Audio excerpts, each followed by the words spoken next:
Welcome to Landbeat. Today we're at the Proving Grounds. We're back. A property that a lot of people are familiar with. We're certainly familiar with it, and we're going to be showing you some step-by-step processes that we're using to make this property even better. Yeah, so Whitetail helped facilitate the sale of this property, and we've been fortunate enough to work with the new landowner and laid out a fantastic plan that he's putting into action. But we're going to show you through the steps of these next few videos of the transformation that it's going to go through, and hopefully you guys will enjoy the content.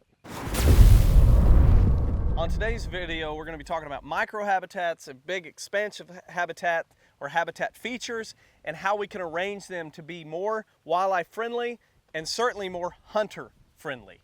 Yeah, we're standing here in the middle of this big glade complex, and it's a very unique feature, eco-type, if you will, habitat type in this portion of the country. So not everyone may have this or even recognize that this would be a glade, but obviously you can see full sun, dense understory, a lot of native plants out here, grasses, forbs, flowering species, and some woody sprouts coming back in, some woodland shrubs. Dotted oaks on this landscape.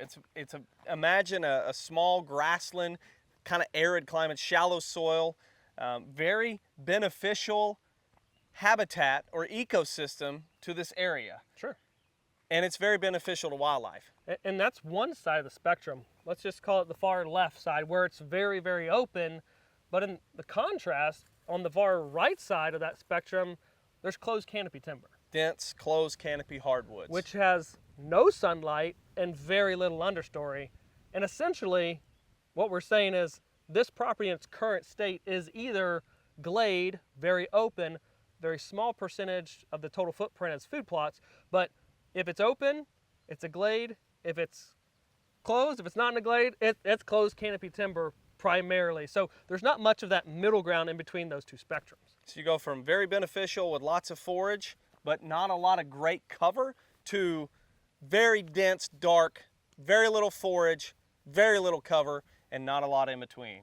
And so that's going to be some of our biggest steps moving forward and how to improve that middle ground. You can see behind us very stark lines between open glades and dense, dark forest. I feel like from the hunter mindset too, it's really easy for people to recognize the left and the right side of that spectrum, you know, open or closed. Like that's pretty much what the country is, whether you have glades or not. It could be a pasture to dark timber, or it could be a crop field to dense timber, or a pine stand. It doesn't matter where you're at. You probably can identify with what we're dealing with here, but wildlife are going to thrive in that middle ground, and that's what we're going to kind of walk through. But you can see if there's any cover, it's going to be for young turkey poult, fawns, adult deer, not nearly as much in this current state. So the glade ecosystem is one of my favorite ecosystems, especially here in the Ozark Mountains. This property being near Branson, Missouri, there's glades all around on adjoining properties, but those are a lot of unmanaged areas. This one's been highly managed, almost to the degree that it's been a little bit detrimental in providing some of the items that a deer hunter would like to see, speaking specifically about woody escape cover. One of the big things that we're missing here, just with the frequency of disturbance, because there's a healthy balance here, but we're missing some of the key native shrubs that would be found here, like your sumacs, aromatic, or your winged sumac, gumbamelia, a really cool species that grows a lot in glades in this part of the world. A lot of those have been burned out or sprayed out, and those are features that can really attract wildlife. Grasses are great, but they're not the end-all be-all for bedding.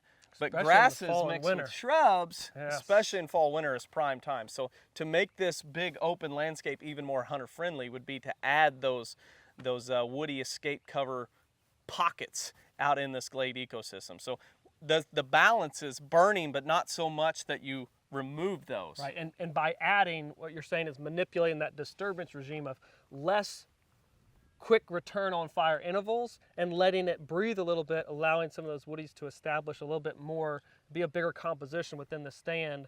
And so instead of maybe 2-year cycles, we'll go 3 years and maybe throw in a 2 here and there. Or even dormant season versus growing season. So absolutely. All these things, diversifying our frequency of disturbance can help diversify the actual area. So that's going to help change these glades from being big, vast grasslands dominated by grass to having more of these unique colonies that are going to allow deer to feel more comfortable moving here during daylight, which means that higher success rate. Absolutely.